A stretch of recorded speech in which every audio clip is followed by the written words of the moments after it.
नमस्कार, good morning, Ram Ram. आप सभी का मैं एक बार फिर इस वर्दीवाला चैनल पर स्वागत करता हूं, नमस्कार करता हूं। जैसे कि मैंने आपको पिछले वीडियो में बताया है कि कट ऑफ क्या रहने वाला है, कितने नंबर वाले लड़के जो है फिजिकल कर सकते हैं, कितने नंबर वाली जो फीमेल कैटेगरी की मतलब महिलाएं हैं वो फिजिकल कर सकते हैं, और इस बार का एक्सपेक्टेड कट ऑफ क्या हो सकता है, और आप लोगों का फाइनली रिजल्ट इस बार कैसे बनने वाला है।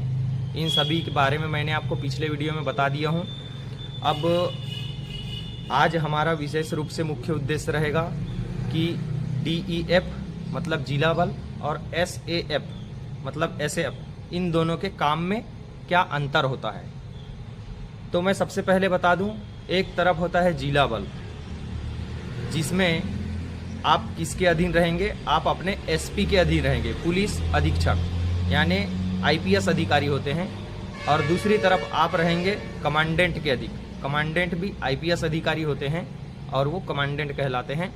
यानी दोनों SP रैंक ही है, लेकिन आप जिला बल में जाते हैं तो SP के अधीन कहलाते हैं, और यदि आप SF में जाते हैं तो कमांडेंट के अधीन आप काम करते हैं। ठीक है, जैसे ही आपकी ज्वाइनिंग होगी, कुछ 2600 सीटें हैं, 2600 लड़के SAF में जाने वाले हैं और बाकी के 4400 लड़के जो है जिला बल में जाने वाले हैं। आपकी ट्रेनिंग होगी, ट्रेनिंग की प्रक्रिया थोड़ी भिन्न है। जिला बल वालों की ट्रेनिंग मध्य प्रदेश के अंदर ही 5-7 सेंटर है, वहाँ पर होगी। जैसे पचमढ़ी हो गया, सागर हो गया, उमरिया हो गया, ठीक है, इंदौर हो गया, भोपाल हो गया, इन सब चीज़ों में यहाँ पर जो है इन जगहों पर जिला बल की ट्रेनिंग होती है।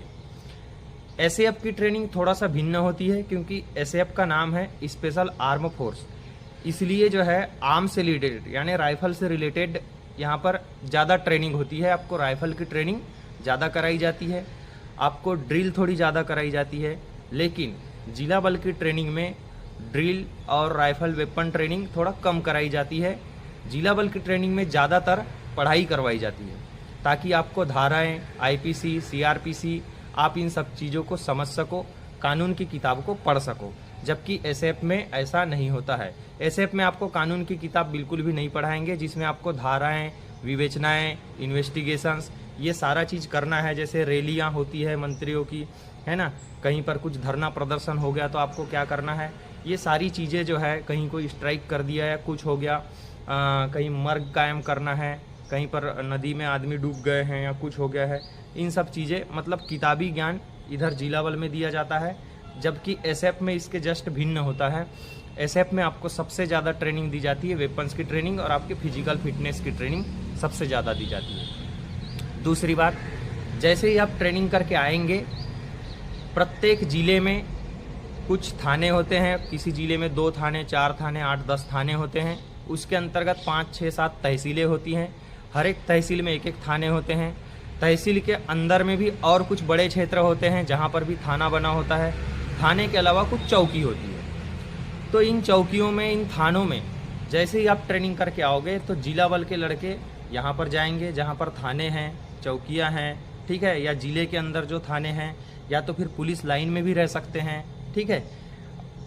और जबकि SF के लड़के जैसे ही ट्रेनिंग करके आएंगे तो SF में जो है कुछ लड़के हेडक्वार्टर में रिजर्व रख दिए जाते हैं।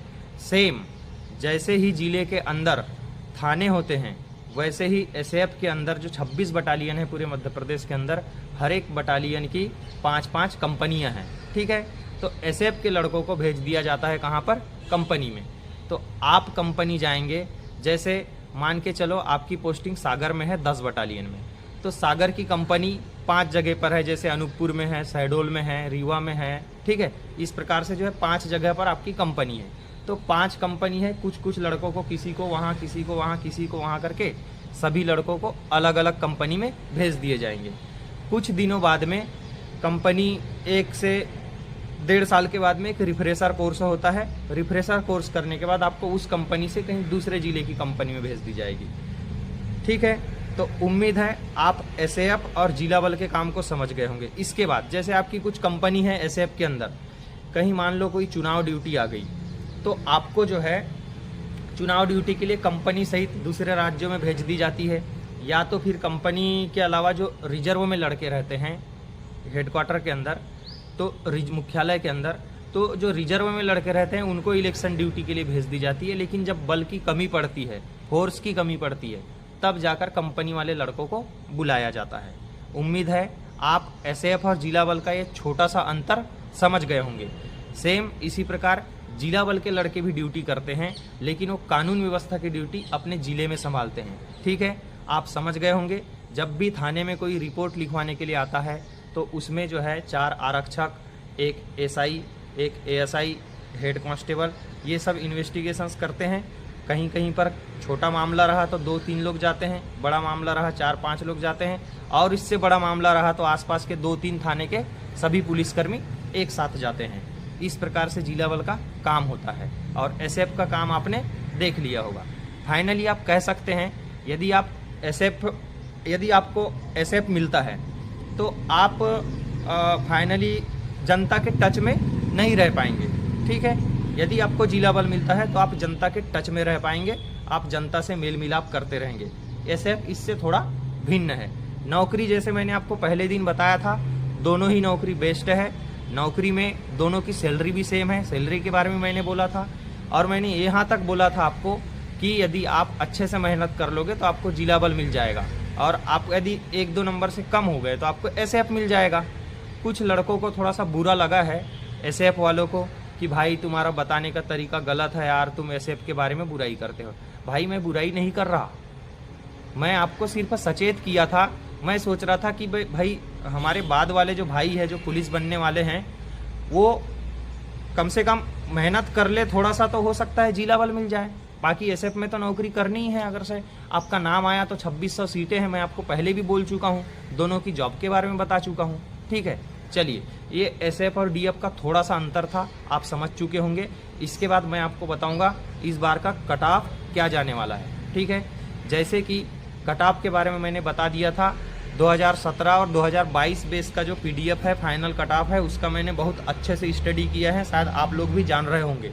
ठीक है, तो उस स्टडी के थ्रू मैं आपको बता दूं इस बार का जो कट ऑफ है, उस कट ऑफ में जो जनरल कैटेगरी की महिलाएं हैं का कट ऑफ जो है 68 से 72 नंबर वाले तैयारी करें, यानी 68 से ऊपर वाली सभी महिलाएं जो है आप फिजिकल कर सकती हैं।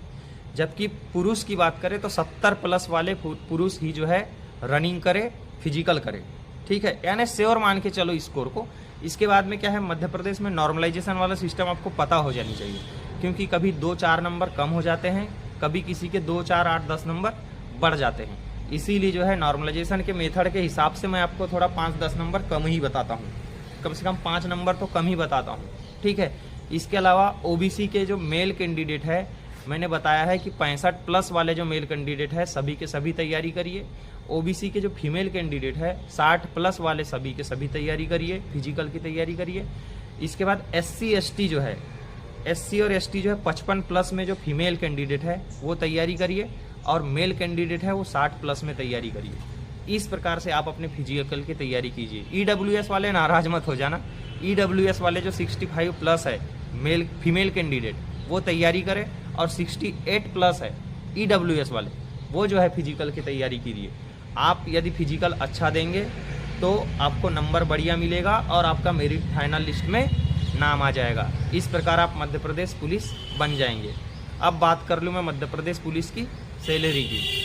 यदि सैलरी की बात करेंगे तो 19,500 जो है यहाँ पर ग्रेड पे है मध्य प्रदेश के अंदर, बाकी राज्यों से सबसे कम कहा जाना चाहिए। इसके बाद सरकार ने जो है अभी 1-2 साल पहले एक नियम निकाला है जिसमें 70%, 80% और 90% सैलरी आपको स्टाइपेंड के रूप में दी जाती है, प्रथम वर्ष, द्वितीय वर्ष और तृतीय वर्ष में। तो यदि आप अभी प्रथम वर्ष में आपको 70% मिलेगा, इस हिसाब से भी जो 2022 में लड़के ज्वाइन किए हैं उनको जो है फर्स्ट सैलरी उनकी 18,090 रुपये आई है। ठीक है, अब इसके बाद वो सैलरी धीरे धीरे हर साल 2-2 हज़ार करके बढ़ते रहता है, क्योंकि हर साल आपका इंक्रीमेंट लगता है 3% का, और वगैरह वगैरह अन्य भत्ते वगैरह सरकार कुछ कुछ घोषणाएं करती रहती है। तो इस हिसाब से सैलरी आपका हमेशा इंक्रीज़ होते रहेगा। उम्मीद है आप ड्यूटी के इस पॉइंट को समझे होंगे, और मुझे इतना पता है कि आपके नंबर आए होंगे जितना मैंने अभी कट ऑफ बताया, तो आप बहुत अच्छे से फिजिकल कर रहे होंगे। कल मैं आपको डाइट चार्ट के बारे में कुछ बताया था कल के वीडियो में, हो सकता है आप बहुत अच्छे से उस डाइट को मेंटेन कर रहे होंगे और अपना फिजिकल भी कर रहे होंगे। जिन लड़कों का एग्ज़ाम नहीं निकला है या कम नंबर आए हैं वो एसएससी जीडी के लिए प्रयास करिए, दिल्ली पुलिस के लिए प्रयास करिए, या हो सकता है आप यदि स्टेट के बाहर नहीं जाना चाह रहे हैं कि आपको स्टेट में नौकरी करना है तो आगे एमपीएसआई की वैकेंसी आने वाली है, इसके बारे में भी मैंने आपको बता चुका है। आप एमपीएसआई की तैयारी करिए, एमपीएसआई का सिलेबस आप डाउनलोड कर लीजिए, या तो फिर मुझे कमेंट कर दीजिए कि एमपीएसआई का सिलेबस बता दीजिए करके, मैं आपको विस्तार से एमपीएसआई का सिलेबस बता दूंगा। इसके अलावा आपकी कोई भी क्यूरी है तो आप मुझे कमेंट कर सकते हैं, कमेंट बॉक्स में लिख सकते हैं, मैं आगे के वीडियो में जो है उसके बारे में आपको बहुत आसानी से बता दूंगा। चलिए धन्यवाद, मेरे चैनल को लाइक, शेयर और सब्सक्राइब कर देना। आप सभी का बहुत बहुत आभार इस वीडियो को देखने के लिए। जय हिंद, जय भारत, राम राम।